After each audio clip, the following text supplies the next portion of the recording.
کے موجودہ حالات کے پیش نظر دہلی میں مسلم دانشوروں کی اہم میٹنگ کا انعقاد کیا جا رہا ہے۔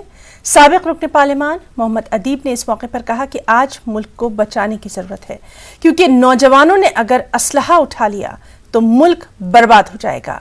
انہوں نے کہا کہ یہ زمین مسلمانوں کے لیے سب سے تنگ جگہ ہے۔ صدر بھی نہیں ہے، لیکن ہندوستان کے ہر کونے سے وہ سارے حضرات موجود ہیں جن کے سینے میں درد ہے، جو یہ دیکھ رہے ہیں کہ روز یہ ملک قسطوں میں مر رہا ہے۔ ایک موت تو آتی ہے، لیکن قسطوں میں مرنے کا مزہ ہم سے پوچھیے۔ یہ بدنصیبی اس ملک کی ہے۔ لوگ خاموش ہیں، یہاں تک کہ حالات یہاں تک پہنچ گئے کہ ہم سے کہا جانے لگا کہ تم حجاب کرو گے یا نہیں، یہ ہم فیصلہ کریں گے۔ یہ کہا گیا کہ تم حلال کھاؤ گے یا نہیں کھاؤ گے، یہ فیصلہ ہم کریں گے۔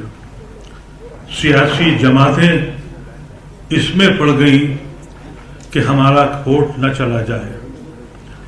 جو دوسری جماعتیں تھیں وہ ڈر گئیں اور خوف کھا گئیں۔ میری قوم ایک سہمی ہوئی ڈری ہوئی قوم ہے۔ آپ حضرات آئے، آپ کا شکریہ۔ مبارکباد آپ کو نہیں، میں مبارکباد مودی کو دینا چاہتا ہوں۔ میں مبارکباد امت شاہ کو دینا چاہتا ہوں، جس نے سوئی ہوئی ڈری ہوئی قوم کو ایک انگڑائی لینے کا موقع دے دیا۔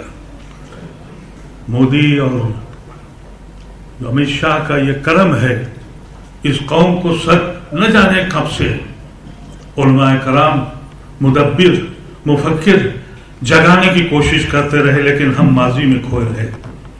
یہ شاید پہلا موقع ہوا ہے کہ ہم نے اپنے خاکہ ایک تیار کرنے کی کوشش کری کہ ہماری آگے والی نسلیں اس ملک میں کیسے رہیں گی۔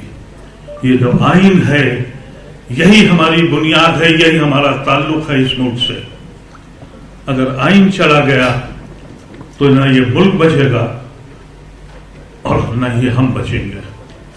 کوئی تو ہے آگے جو بڑھے۔ میں مشکور و ممنون ہوں، میرے ایسے بزرگ حضرات بیٹھے ہیں، یہ دیکھیے، جن کی زندگی اس حالت میں ہے کہ 2 قدم چلنا دوبھار ہے۔ میں بھی اسی میں شامل ہوں۔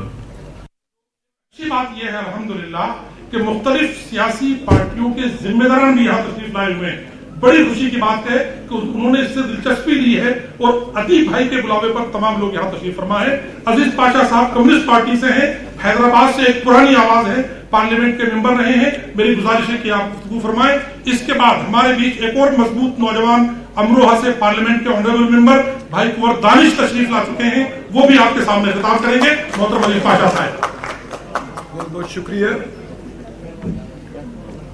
جب ہمارے ادیب صاحب کا دعوت نامہ ملا تو میں نے لبیک کہتے ہوئے یہاں پر پہنچا۔ میں تو سمجھ رہا تھا کہ ایک ڈیلیگیٹ کی حیثیت سے بیٹھوں گا، نوٹس لکھتے رہوں گا، مگر جب مجھے یہاں پر بلا دیا گیا ہے برے کے 2-3 بات میں آپ لوگوں کے گوش گزار کرنا چاہوں گا۔ وہ یہ ہے کہ آج جو کانسٹیٹیوشن کی بقا کے بارے میں بات چیت کی جا رہی ہے، تو میں اپنی ایک ہی بات کہنے سے پہلے امبیڈکر کی وہ بات کو جنہوں نے اپنے کتاب میجورٹیز اینڈ مائنورٹیز میں جو انہوں نے لکھی، کلیئر کٹ سگنل ہے کہ مائنورٹیز ول بی کرشڈ، اور جو کانسٹیٹیوشن جو پروویژنز ہے وہ ایک بالکل معقری مذہب بن جائے گا، اور یہ رول آف لا میں ان کے ساتھ امتیاز بڑھتا جائے گا۔ تو یہ جو بات کہی گئی ہے وہ بالکل آج سچ ثابت ہوتی ہے۔ آج ہم بڑے نازک دور سے گزر رہے ہیں، حالات جو ہے ہم دیکھ رہے ہیں کہ کس قسم سے حالات بدل رہے ہیں۔ تو اس لحاظ سے ہم کو چاہیے کہ ان حالات کا مقابلہ کرنے کے لیے کیا کرنا چاہیے۔ مسعود صاحب نے جو پیش کیا ایک چارٹر اور اس کے ساتھ آرگنائزیشن اسٹرکچر، میں اس کو بھرپور اس کی تائید کرتے ہوئے کہوں گا کہ یہ وقت کی بہت اہم ضرورت ہے کہ ہم اس قسم کا اسٹرکچر بنا کر آگے بڑھیں، تبھی ہم جو ہے نا کچھ کام کر سکتے ہیں۔ ورنہ آج ہم دیکھ رہے ہیں کہ